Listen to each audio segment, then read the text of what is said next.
Scientists were not prepared for what they found on this submarine wreck. In 1864, during the height of the Civil War, a Confederate warship patrolled the waters off the coast of Charleston, South Carolina. Its mission, to protect the harbor from enemy ships. Suddenly, the lookout shouted, "Submarine coming in low." The captain dismissed it, assuming it was just another one of those nuisance submarines that had been plaguing the Union ships. He only realized the next morning that he had just stared death in the face. You see, this was no ordinary submarine. It was the Hunley, a Confederate submarine that would make history as the first submarine to sink an enemy warship. And what happened to it after that is even more fascinating.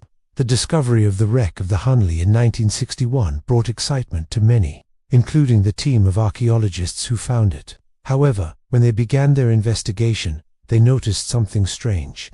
Out of the 8 iron bolts securing the hatchway cover to the rest of the submarine, only 7 were present. What was so unusual about this? And what did the missing bolt have to do with the fate of the Hunley? Before we move on, make sure to stay updated with our latest discoveries. Now, let's dive deeper into the story.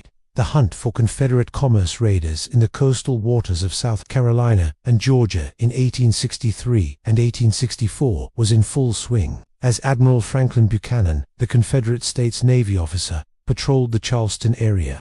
His ironclad warship, the CSS Atlanta, was well equipped to handle any threats that came its way. That was until it encountered the Hunley. On February 17, 1864, Buchanan was awakened from his slumber at around 4 a.m. by the lookout's shout of "Submarine coming in low." While most people would have been excited to witness such a rare sighting, Buchanan was not one of them.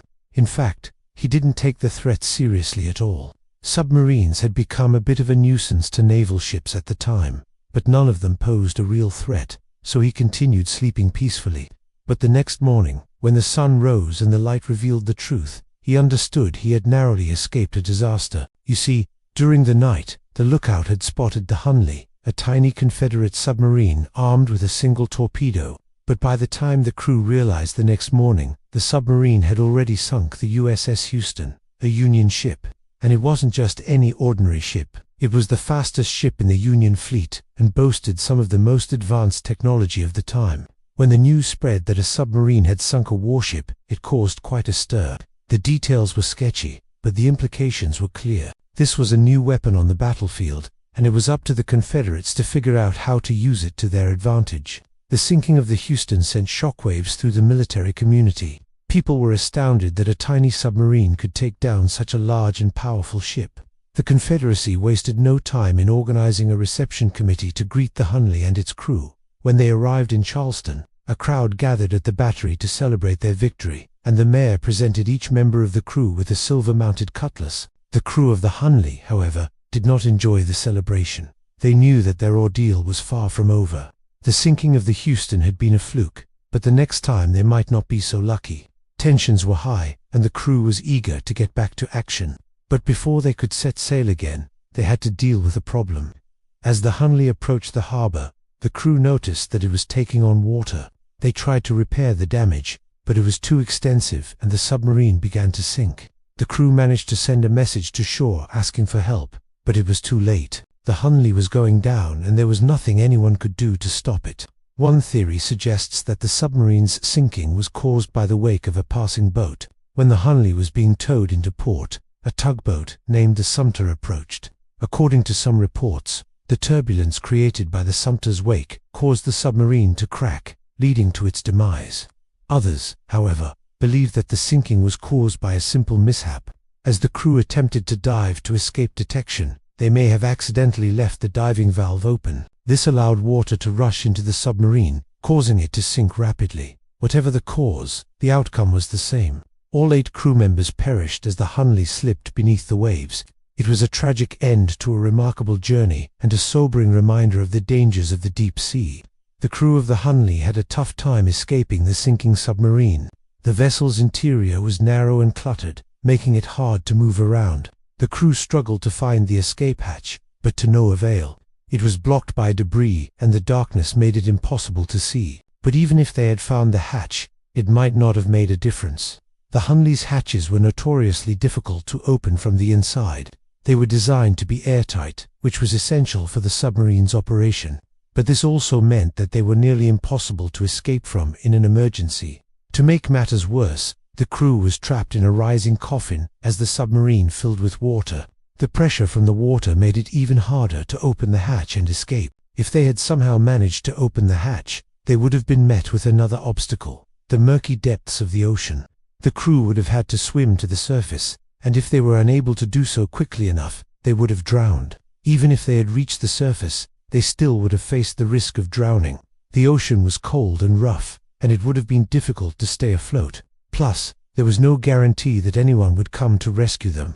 The sinking of the Hunley is a stark reminder of the difficulties of escaping from a sinking submarine. The combination of a cluttered interior, blocked hatches, and the pressure of the water made it almost impossible for the crew to escape. It's a testament to the ingenuity and determination of those who have managed to escape from sinking submarines. And it serves as a warning to those who venture into the depths of the ocean that it can be a dangerous place.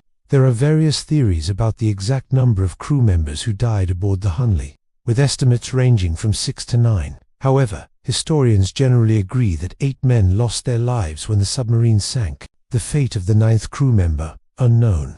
Perhaps he managed to escape, or was rescued, or maybe he was never on board in the first place. What makes the story of the Hunley even more intriguing is the mystery surrounding the identity of the crew members. Most of them were African American slaves who were promised freedom if they successfully attacked a Union ship. However, very little is known about their personal lives or backgrounds. Their names have been lost to history, and we don't know much about their motivations for joining the Confederate Navy. The cramped conditions on the Hunley made it difficult for the crew to move around and carry out their duties. The submarine was only 40 feet long and 4 feet wide, and it had a single deck for the crew to move around on. There was very little room for maneuvering, and the crew had to squeeze into tight spaces to carry out their tasks. In addition to the physical constraints, the crew also had to deal with the psychological effects of being trapped in such a small space. They were likely to have felt claustrophobic and anxious, which would have made it difficult to focus on their mission. Moreover, the lack of privacy would have taken a toll on their mental health. The crew would have had to sleep, eat, and work in the same cramped space, and there would have been little to no opportunity for solitude. This would have led to tension and conflict among the crew members, which could have compromised the mission. Furthermore, the cramped conditions on the Hunley would have made it difficult for the crew to escape in case of an emergency. The submarine had only one entrance, and if it had been blocked or damaged, the crew would have had no way out. This would have added to their sense of vulnerability and fear, knowing that they had no way out if things went wrong. Overall, the cramped conditions on the Hunley would have made it a challenging and stressful environment for the crew to work in.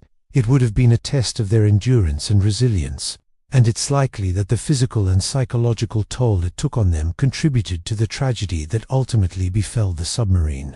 Scientists recently discovered something shocking about the Hunley that sheds light on why the crew was unable to escape. They found that the submarine had a device that could detect high levels of carbon dioxide. What's interesting is that the level of CO2 inside the submarine is thought to have played a role in the crew's inability to escape. You see, when the submarine began to sink, the crew would have panicked and started thrashing around in an attempt to free themselves from their restraints.